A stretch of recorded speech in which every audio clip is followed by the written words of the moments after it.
どうも、ベトナム在住の浮津です。日本のね、一時帰国から戻ってきました。それで第1弾目はね、前にもやった、キャブのダイヤフラム、ゴムをね、柔らかくする実験をもう一個ね、やっておいたんで、確認していきたいと思います。獅子舞の音楽が鳴り始めたぞ。まあいいや、多分喋ってるのはうまく聞こえると思うんで、実験やっていきます。実験というかね、私は古いバイクばっかりに乗ってるんで、まあ古いって言ってもね、1980年代以降とかのがメインですけども、特にこれですよね。CB125T のキャブレター、中のダイヤフラムがね、硬化しちゃって、まあ何回か部品交換をしていって、でその中でね、いろいろどうやれば柔らかくなるのかをネットで検索してた中で、最初はね、ツーストオイルが柔らかくなるっていう情報があって、で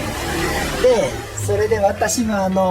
キャブのゴム、まあこれはスーパーカブのやつなんですけどもね、これのカチカチになったやつをツーストオイルにつけて2週間ぐらい置いてみたんですよ。でまああんまり柔らかくならなくってね、でその後動画にしましたけども、廃油で煮てみるとかね、そんなことをやってもダメで、でその後このブレーキフルードがね、ゴムを柔らかくするっていう情報を知って、でやってみたらそこそこうまくいったんですけども、その中でね、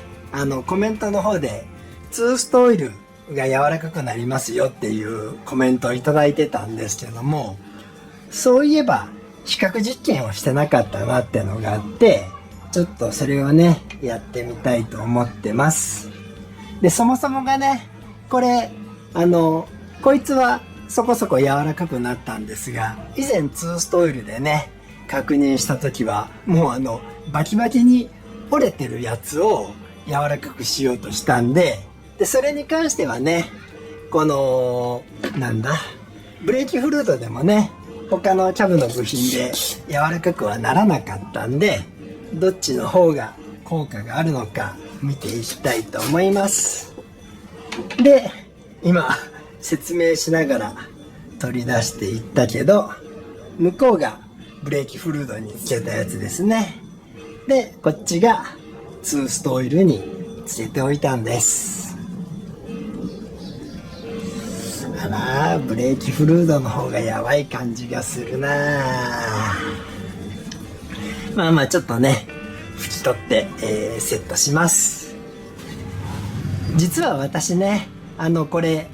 実験というか測定をね事前にしておいて3ヶ月半ぐらい前ですね、ブレーキフルードにつけたやつはつける前にここにね重りを乗っけて、どうしても誤差が出やすい実験だけども、1回目が 78g、 2回目が 71g でこれが落ちたと。でツーストオイルの方、これをあえて硬い方を入れたんですが、これ誤差がすごい出て、一発目が 102g でもう一回やり直すと 77g でこれが落ちたんでね、そういうのをやって動画にもしていたんですが、間違えてねその動画消しちゃったんですよ。でその時はねきちんと細かく重りを測定していってたんですが、今ねこれもう実験するまでもなくね、こっちはふにゃふにゃだし、こっちがねまだ硬いんですよ。だからねもう明らかに差が出ると思うんだな。それで何をしたかというと、これが 74g だからだいたい下に下がった重さなんですけどね、ツーストオイルに3ヶ月ちょっとつけたやつはね落ちていくけど硬いんだ。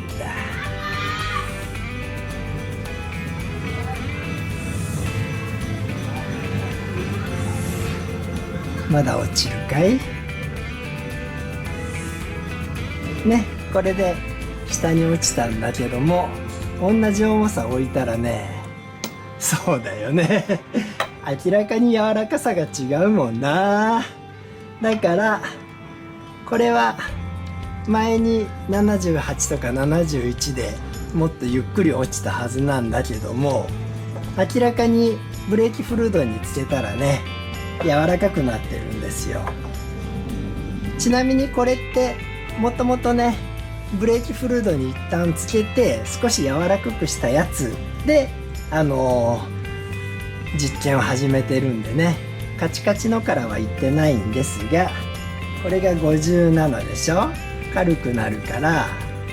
こっちだと一応少しずつ落ちるのかなまあまあなんせ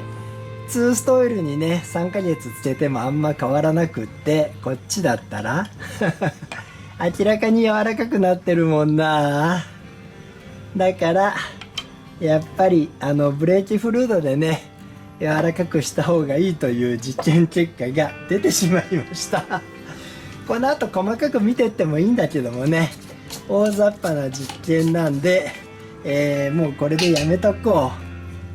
う。でそれでもう一個何かというと、私はですね、もう指突っ込んじゃうか。これのキャブの実験をした後にね、カブの縦キャブの、指導チャレンジというかやろうとして、オイルがダダ漏れでね失敗したまんま終わってるんですが、一時帰国する前だったんでね、2ヶ月このゴムをね2ストオイルの方につけておいたんですよ。ってのは2ストオイルで柔らかくなるのを期待してたんですけどね、あんまり効果がなかったんで、多分また何週間か後に、なんだ縦キャブのね指導チャレンジをしたいと思ってるんで、これらは全部ブレーキフルード側に移しとかなきゃダメですね。いやいやいや、なんで、あとはこれは何のやつだったかな。まあいいや、今回短い動画ですけどね、これで終わりにして、とりあえずブレーキフルードがいいみたいです。なんでね、今日はここまでです。それではまた。